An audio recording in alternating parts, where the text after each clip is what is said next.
Kasalanan ko bang mayroong SMNI para hindi mabayaran? At pagkatapos itong salot na CPP-NPA na marami pinatay ng mga members ko, ministro, at iba pang mga inosenteng Pilipino for 54 years ay magsasalita ng katotohanan na hindi natatakot. Ngayon kami ang tinatakot ninyo, nililigwak ninyo. Anong klase kayo? Kung hindi kayo tatayo ngayon, mga kababayan ko, sapagkat ako'y living dead na, wala nang kwenta itong buhay ko, iaalay ko ito sa bansang Pilipinas. Ako ang mamumuno upang tayo ay magkaroon ng kalayaang muli. Unang-una sa akin, sa aking kababayan, sa Kingdom Nation, sa aking mga leaders na papatayin din, at sa lahat ng Pilipino nagmamahal ng kalayaan. Tatayo ako! At ako ang mamumuno sa bansa ito para sa katwiran at takot sa Diyos, para ibalik ang ating kalayaan at ang ating kaligtasan mula sa kamay ng mga banyaga na pinakamatyan ni Rizal, nila Bonifacio. Gayon ang panahon ng pagtayo. Mga kababayan ko sa buong bansang Pilipinas, buong sanlibutan, magandang araw, magandang umaga, magandang hapon, magandang tanghali, at magandang araw sa inyong lahat. Ang pangungusap ko pong ito ay napakahalaga para sa lahat ng mga kababayan nating Pilipino na makikinig at manonood sa akin, although hindi nakikita ang mukha ko. Ito po si Pastor Apollo Kibuloy, ang appointed Son of God ng Kingdom of Jesus Christ, the name above every name. Sana po press conference ang tatawagin ko ngayon. Pero dahil nanganganib ang buhay ko, ay hindi po muna ninyo makikita ang aking pagmumukha. Ang akin lang po munang boses ang inyong maririnig. Mahalaga po ito na sasabihin ko sa inyo. Mga kababayan, mula po noong 2018, ako ay linigalig na at ang aking kongregasyon na walang dahilan ginawan kami ng kaso doon sa bansang Amerika. Sumunod kami sa batas. Kung kami may mga sinabi lang violations na hindi pa napatotohanan, yan po ay nasa kanilang federal court na. Kumuha kami ng 20 lawyer upang pag-usapan ang lahat ng kanilang akusasyon, which is about 43 counts. Lahat po yan ay mayroong 20 lawyers na nakatutok at meron na po kaming depensa. Naghihintay po ang aking mga lawyer sa Amerika at sa Pilipinas na simula ng trial. Mulang 2018, pinospon. Ginawang 2020, pinospon. Ginawang 2022, pinospon. 2021, ganun din. 2023, sana ipopospon. Pinospon pa rin. Ngayon, hindi na po papayag ang judge. November 5, 2024, talaga pong itutuloy na. Ngayon, ako naman nandito sapagkat indicted din ako. Sealed indictment pa nga ng 3 taon, hindi ko alam ako indicted ako. So anytime pupunta ako doon, pupusasan na ako, hindi ko alam. Pero salamat naman sa Panginoon Diyos sapagkat hindi na ako pumalik doon at hindi nangyari yon. So dahil kasama ako sa kaso ng aking mga workers na mga 9 o 8 kami lahat, ako yung number 1 na principal. Okay lang, sapagkat ako naman ang leader ng kingdom at ako talagang target nila. Sa anong paraan ginawa kami ng kasong hindi namin alam at mga kumuha sila ng witness, handa na po kaming lahat ng aming depensa, lahat ng aming documents ng aking mga lawyers, US-based lawyers, handang-handa na po kami. Pinopospon nila palagi, pero ngayon hindi na. Ngayon, ako dito sa Pilipinas, dahil nandito na ako nung dumating yung mga kasong yan, hindi ako lumaya sa Amerika, kundi dumating ako dito, wala pang kaso. Kinasuhan ako ng naka-sealed indictment, hindi na ako nakabalik doon, pero nandito na ako sa Pilipinas. So, hindi po ako tumakas. Ngayon, dahil nandito ako, I will use my constitutional rights for extradition na siyang treaty ng ating bansa. Yan po ang iniintay ng mga lawyers ko dito sa Pilipinas at sa Amerika. Hinihintay namin ang request ng US Embassy sa Department of Foreign Affairs. Hindi po dumating. Sapagkat kung yan pag-uusapan, i-endorse doon sa Department of Justice, wala rin doon. Hinihintay namin para pag-usapan ang extradition treaty kung paano gagawin. Handa din po ako sa kasong yan kung ako'y ma-extradite pagkatapos mapag-usapan at nakadaan na kami ng Court of Appeals, Court of First Instance at Supreme Court. Kung ilang taon yon, dapat magtiis din sila. Hindi dumating yon, hinihintay ko hanggang ngayon. Wala pong request na ganon. Ngayon, eto po ang mahalagang ibabalita ko sa inyo.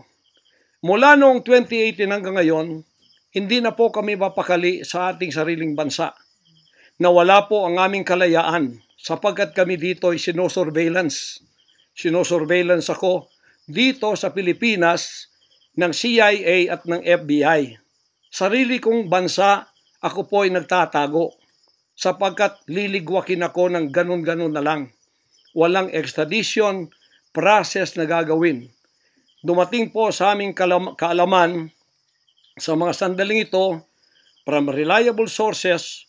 Correct me if I am wrong, but these are reliable sources na dumating sa akin na ayaw na raw po nila ng extradition treaty.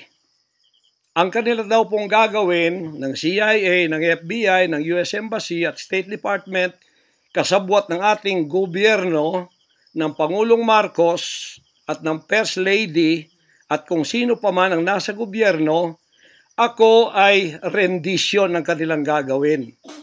Ang rendition, ang ibig sabihin po, anumang oras pwede lang pasukin ang aking compound at ako ay kidnapin. It's not only rendition, but also elimination. If it is possible, pwede nila akong i-assassinate. So, nandun po sa dalawang yun.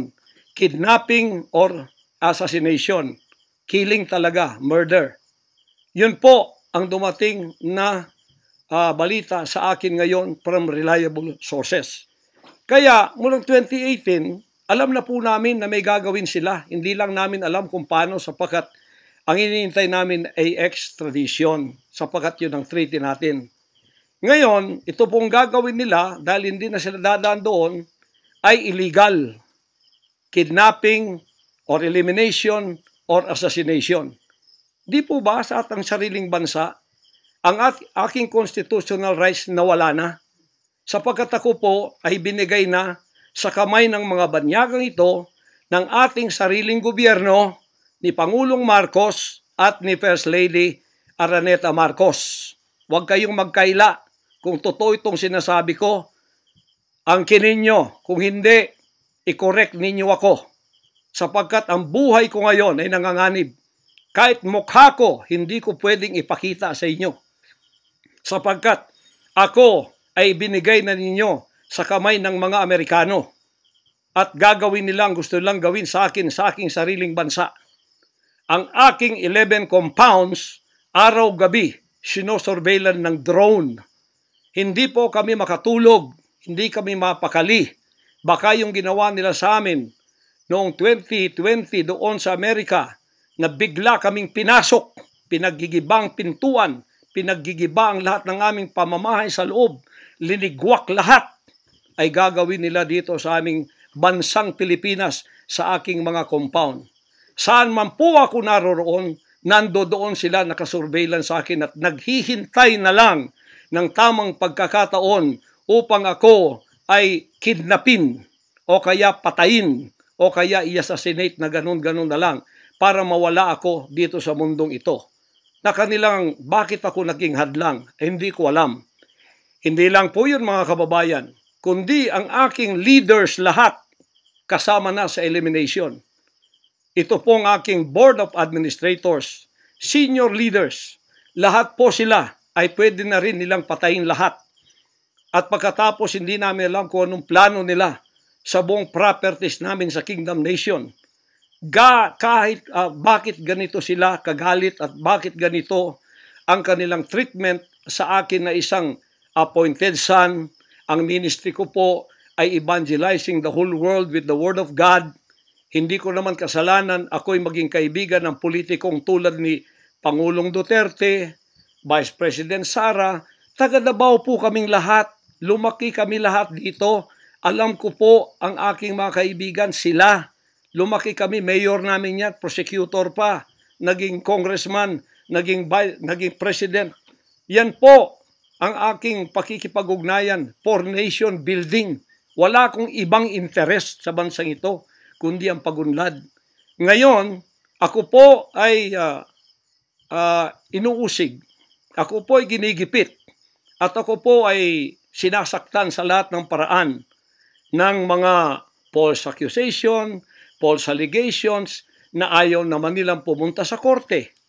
At pagkatapos, ayaw din nilang ipaharap itong mga false accusers na gagawa nila to destroy my reputation para idamay sila Duterte family doon sa kapupuntahan ng mga investigasyong walang kakwenta-kwenta.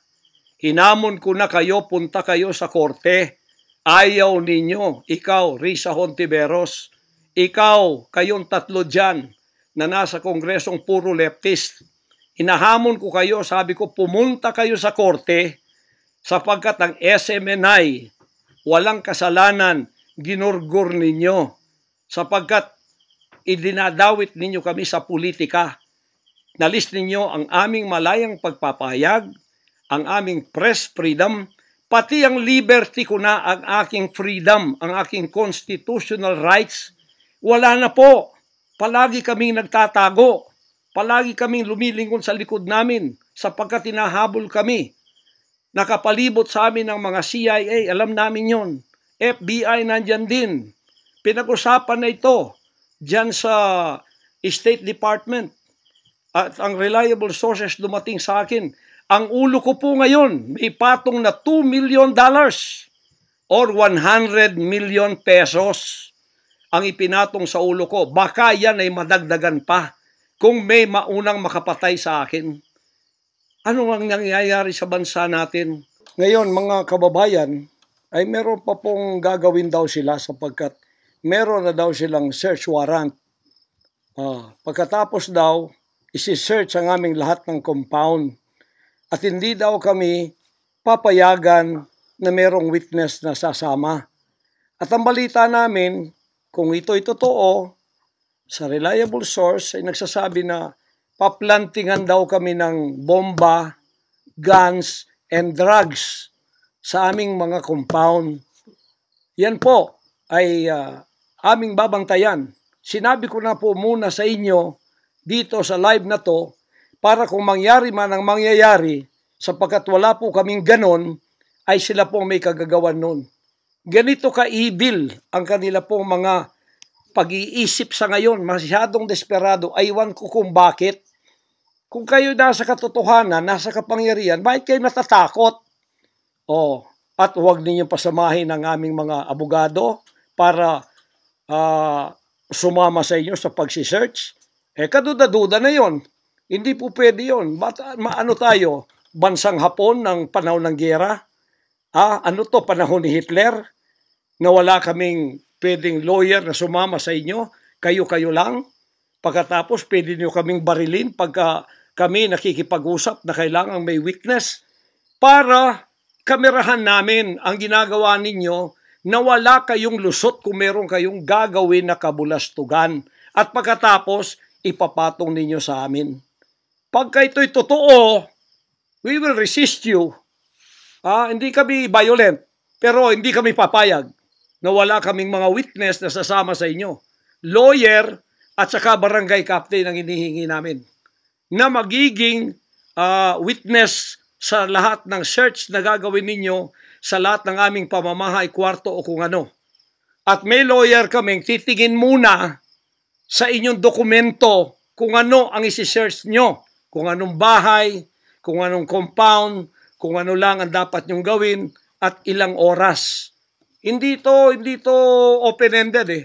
Kailangan meron sisisi namin ng judge na gumawa ng search warrant na ito pagka hindi ninyo nirespect ang aming constitutional rights. Huwag ninyong tapakan ang aming rights. Hindi din namin tatapakan ng rights ninyo bilang kayo ay nasa batas. Igagalang namin yon. Pero igalang din ninyo kami kasi meron kaming mga narinig na ginawan ninyo ng mga ebidensyang peke.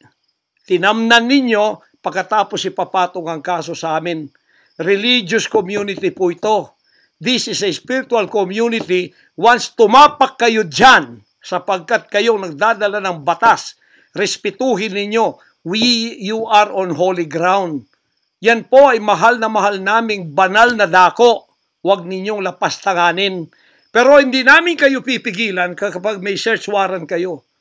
Pero hindi kami papayag na hindi kami makakasama ng kasama namin, hindi makikialam sa inyo. Titingin lang sa lahat ng gagawin ninyo. Kasi hindi na kami kumpiyansa sa gobyernong ito. Gagawa sila ng paraan para kami ay bigyan ng kasalanan. Yan po, babantayan natin yan. Pag hindi sila pumayag, then siguradong magpa-planting sila ng evidence. Pag pumayag sila, then fair ang laban. Hindi namin sila pakikialaman. Titingin lang ang aming mga witness na mga lawyer at saka barangay captain. At kung sino man ang mga witness na nandoon mula sa aming side. Kasi nandoon sila. Hindi na pwedeng gawin wantonly ang kanilang gagawin doon sa aming mga compound na wala kaming witness. Because they can do anything to implicate us, to plant false evidences and charges against us. Ganon ang aming mga paningin dito. Kaya wag ninyo kaming pigilan para pantay ang laban natin. Kasi nakikita namin na ang pamamahalang ito ay hindi na po matuwid. Biro ninyo, ginikipit kaming ganito, wala namang kaming ginagawa sa bansang ito. Sinabi ko na muli, hindi kami nagdidil ng drugs, hindi kami violenting tao, hindi kami terorista, mangangaral kami ng mga salita ng Diyos. In fact, dito sa aming compound sa Tamayong, kami ang nakapagbigay ng peace sa mga kababayan nating sinisila ng CPP and PNDF, tinatakot at pinapatay. Ngayon, wala na sila, may peace na kami. Ito namang gobyerno natin, ito ang ginagawa nila sa amin. Biro ninyo mga compound na religious ng Kingdom of Jesus Christ, ginaganito nila. Pero yung pagnanakaw nila sa gobyerno, wala silang sabi. Tiklop bibig. Hindi sinisearch ang mga bahay na pinagbibili nila. Nagamit ang pera ng gobyerno. Anong klase kayo? Sige, gawin ninyo ang gusto nyong gawin sa amin. Pero kami tatayo sa aming constitutional rights. Whatever happens. Tatayo ako sa kalayaan ko sa bansang ito na pinakamatyan ng aking mga national heroes. Yan mga kababayan, bantayan po natin. Hindi po ako magpaparesto sapagkat ako po ay siguradong papatayin. Kasi rendition na ang kanila, hindi na po extradition. Kaya wala na akong kalayaan at wala na po akong depensa sa sarili ko, kundi ang Panginoong Diyos lamang. Kung paano itinago ng Diyos si Elijah sa evil woman na si Jezebel, nang nagpakain sa kanya ay mga ibon na lang. Ganon din ang gagawin ng Diyos sa akin. Hindi ako ibibigay sa kamay ng masasama pag ganito ang pamamahala. It's an evil, unrighteous administration. I am telling you that. Bantayan natin to mga kababayan ko. 73 years na po ako. Magse-74 years na ako dito. Lahat ng administrasyon na daanan ko na. Lahat ng mga naging pangulo. Mula kay Diosdado Macapagal. Mula po sa maliit pa ako kay Magsaysay. Kay Carlos P. Garcia. Kay Diosdado Macapagal.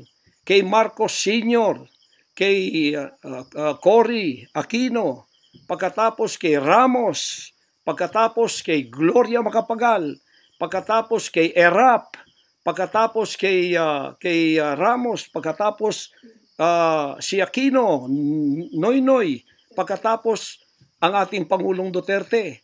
Wala po kaming nadaanan ganito na ginigipit kami sa aming sariling bansa ng mga dayuhan. Nakasabwat ang ating pamahalaan na aking sinuportahan pa naman noong nakaraang eleksyon. Tandaan mo, President Bongbong Marcos, First Lady Lisa Marcos, pati ikaw, Martin Romualdez, hindi kayo dyan ngayon kung hindi kayo tinulungan ng SMNI at ng buong sangkatauhang Pilipino. Naniwala sila sa amin sapagkat ang SMNI lamang ang may credibility noong panahong yon hanggang ngayon. Ngayon, anong ginawa ninyo?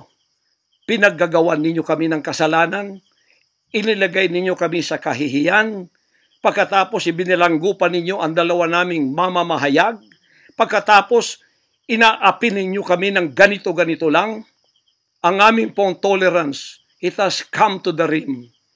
Our tolerance has been to the roofs already. Alam ninyo, hindi na po biro itong nangyayari sa bansang ito. Kung pababayaan po natin ang ganitong mangyayari ng mga dayuhang tulad ng Amerikano, CIA, FBI, State Department, US Embassy, gigipitin tayo with the connivance of our own President and First Lady and other members of the Congress. Kung pababayaan natin ito, nangyayari sa isang Pilipinong tulad ko na gumagawa ng kabutihan, trying our very best para makatulong kami, humanitarian, Children's Joy Foundation, dinemonize kami, kinriminalize kami. Biro nyo ginagawa ninyo dangerous criminal organization, ang Kingdom of Jesus Christ. Buong sanlibutan, ang akin pong 38 years na munga ng mga 6 hanggang 7 milyong kaluluwa na niwala sa katwiran at nagbago ang buhay. Ngayon, ginaganito niyo ako ng dahil sa inyong politika na ang aking itinataas naman ay mga leader na tama tulad ni Duterte. Kasalanan ko ba yun na maniwala ako sa isang leader na matuwid at akin siyang itaas? Pagkatapos ganito kayo kadesperado para ako'y patayin at ang lahat ng aking mga senior leaders papatayin din hanggang yung mga leaders na pwede pang pagkatiwalaan papatayin ninyo. And then you take over all of our properties and compound.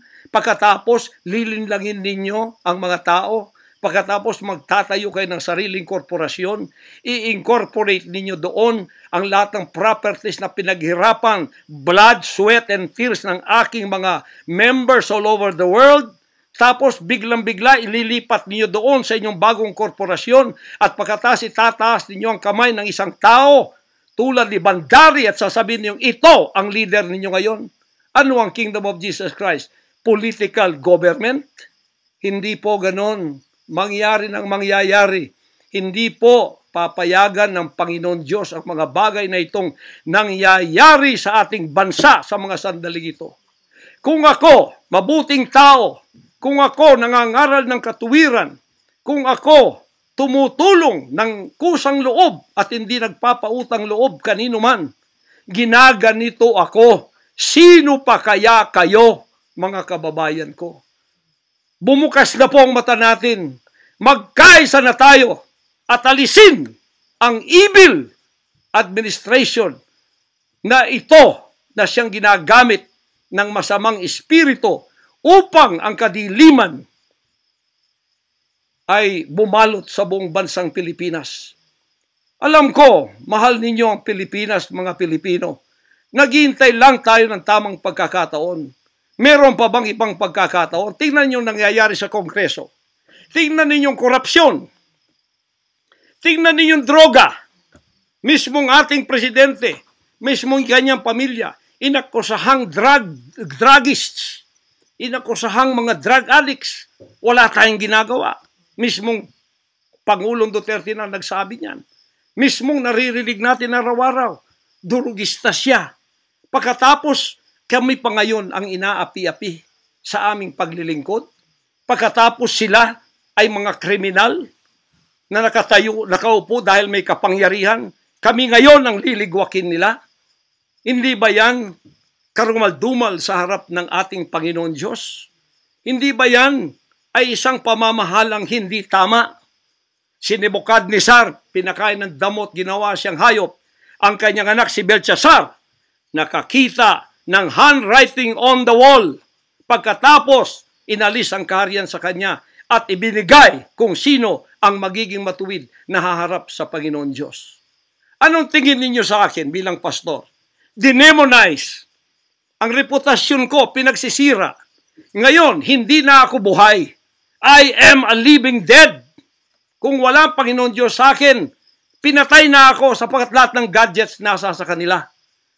Lahat ng gadgets ng Amerikanong yan nasa sa kanila. CIA, FBI, at sino pa ang kanilang mga galamay dito na pinagbibili na nila. Ako, hindi ako drug lord. Ni minsan hindi ako nakatikim ng droga.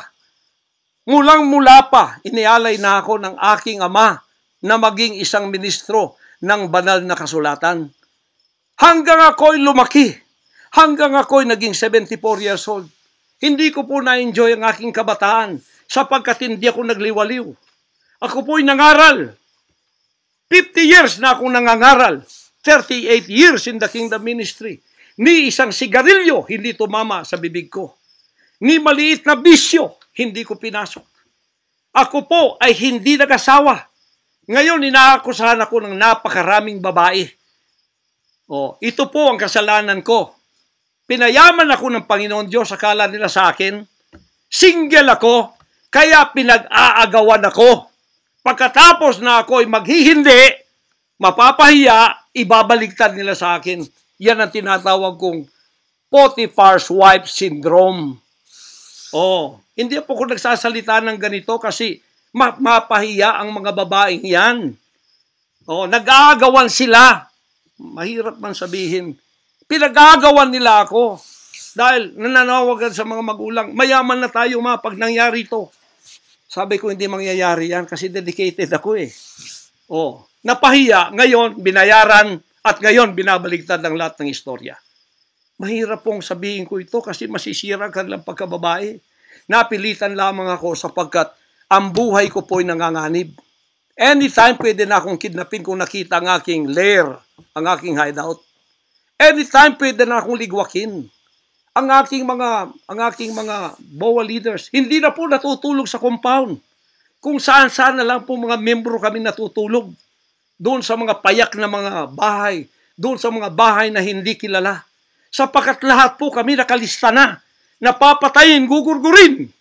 Wala po silang takot kasi nasa kanila daw ang kapangyarihan. Mahal kong kababayan, nagtatago ako sa kakisariling bansa. Sariling mga compound namin na pinaghirapan. Hanggang kami na ako saan nagpapalimos. Pero yung amin pong sinusulisit, tingnan ninyo ang humanitarian na ginagawa namin.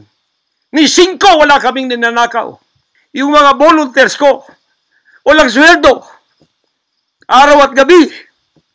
Sapagkat nakikita namin ang mga kabataang Pilipino pinabayaan ng mga politikong yan. Kami po nagsasacrifice para mapakain sila, mapaaral na wala pong bayad. Pagkatapos, ang kababayan nating nalipusta, kalamidad, walang tumutulong. Kung may tumutulong man, politika at may kabayaran. Nagtitiis po kami sa mga pag-alipusta. Sa paninira, inaangkin namin yung kasi malaki ang ganti namin sa langit. Ngunit pagka nakasalalay na ang ating mga kalayaan, lalo na sa kamay ng mga banyagang ito, na wala naman tayong ginawang masama sa kanila, tumutulong pa ako sa Amerikang yan. Nagdodonate ako doon sa malalayong lugar tulad ng Apalachian, na hindi nakapag-aral ang mga bata. Bumili kami ng napakalaking library para sila'y makapag-aral. Mga Amerikano po yan. Kinikilala ba nila yon? Kung nagseselo sila sapagkat ako'y umusbong sa bansang Amerika, problema na po nila yon. Kung ako'y binigyan ng ama ng isang sasakyang panghipapawid para hindi ako madelay sa aking worldwide na gawain, kasalanan ko ba yon? Kung ako binigyan ng pampalipad na helicopter dito para mapuntahan ko lahat ng aking satellite sa buong Mindanao, Pilipinas, kasalanan ko ba yon? Kasalanan ko ba na ako'y magkaroon paaralan para makapag-aral ang mga bata na walang bayad? Kasalanan ko bang mayroong SMNI para hindi mabayaran. At pagkatapos itong salot na CPP-NPA na marami pinatay ng mga members ko, ministro, at iba pang mga inosenteng Pilipino for 54 years ay magsasalita ng katotohanan na hindi natatakot. Ngayon kami ang tinatakot ninyo, nililigwak ninyo. Anong klase kayo? Kung hindi kayo tatayo ngayon, mga kababayan ko, sapagkat ako'y living dead na, wala nang kwenta itong buhay ko, iaalay ko ito sa bansang Pilipinas. Ako ang mamumuno upang tayo ay magkaroon ng kalayaang muli. Unang-una sa akin, sa aking kababayan, sa Kingdom Nation, sa aking mga leaders na papatayin din, at sa lahat ng Pilipino nagmamahal ng kalayaan. Tatayo ako! At ako ang mamumuno sa bansa ito para sa katwiran at takot sa Diyos, para ibalik ang ating kalayaan at ang ating kaligtasan mula sa kamay ng mga banyaga na pinakabatyan ni Rizal, nila Bonifacio. Gayon ang panahon ng pagtayo. Ayaw ko pong gawin ito. Hindi ako politiko. Ang misyon ko ay isang pastor, isang alagad ng Diyos. Appointed son, magligtas ng kaluluwa. Ngunit hindi nyo kinilala yon. At ngayon, sinisikil ninyo ang aming kalayaan na ma-enjoy namin ang labor namin for 38 years. Blood, sweat, and tears. Ang gabi, ginagawa naming araw. Hindi kami nagmolestiyan ng ibang tao. Lumago ang bansang Kariyan. Ngayon, you are envying and jealousy. Gusto niyo kaming i-put down. Mapipilitan akong pupunta at mamumuno sa bansang ito para sa katwiran. Sasabihin ko sa inyo, pag ito'y kalooban ng Diyos, gagawin ko. Ngayon din, sapagkat ang buhay ko ay wala ng kwenta. Papatayin din naman nila ako. Ngayon, tatayo na ako para sa kalayaan nating lahat. Mahal kong mga kababayan, ito po ang mahalagang mensahe ko sa inyo sa mga sandaling ito. Hindi ko po uurungan ang sinumang gumagapi sa bansa ko at sa aking kalayaan na ako mismo nagtatago sa aking sariling bansa within 74 years. Hindi po nangyari ito ngayon lang. Pangulong Bongbong Marcos, akala ko matuwid ka na tao. Ikaw, First Lady, akala ko matuwid kang tao.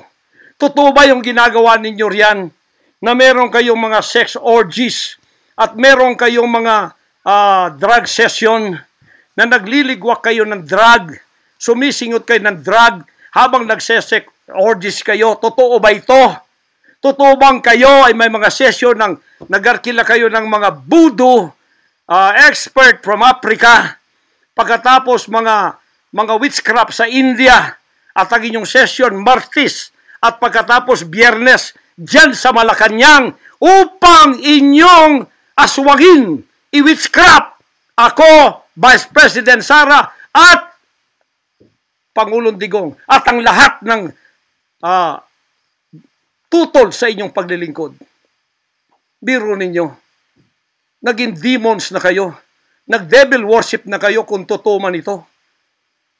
Nag-devil worship na kayo kung totoo man ito. Para lang kayo ay manatili sa kapangyarihan. Para lang kayo ay humawak ng aming pera ang hindi ninyo pinaghirapan. Kami po ay nagbibigay ng taxes. Lahat ng aking kingdom materials from China, may taxes lahat yan. Milyon-milyon ang aming binabayad.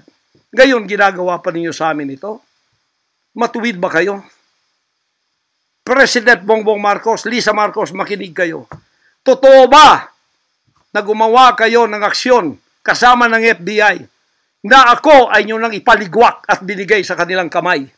Kaya't sila'y gumagawa ng ganito with impunity sa aking sariling bansa. Kung ganyan ang ginawa ninyo, I will not honor you. I will not respect you because you did not honor me and you did not respect me. You are no longer worthy to be our trusted leader. Mabuti pa, hanggang maaga pa, Bongbong Marcos, Lisa Marcos, Martin Romualdez, bumaba na kayo sa posisyon. Mag-resign na kayo sapagkat hindi hihinto ang tinig na ito habang naririyan pa kayo. Mga kababayan, tatayo ako sapagkat patay naman lang din ako. Tatayo ako hanggang buhay pa, hanggang may hininga pa ako para sa natitirang buhay ko ay magkaroon naman tayo ng boses at magkaroon ng kahit munting kalayaan na lang mula sa mga banyaga na kasabwat ang mga makapiling Pilipinong ito na itinayo natin sa kapangyarihan. Akala natin ay maasahan natin sila. Mga demonyo pala. Sorry to say that, but that is the truth. If that is not the truth, then tell me. And you cannot judge me. You cannot condemn me. I am dead already. I am a living dead in your book. CIA, FBI, State Department, USA. Gawin ninyong gusto ninyo. Ngayon na nakapagsalita na ako, lalantad na ako. Hindi na ako natatakot.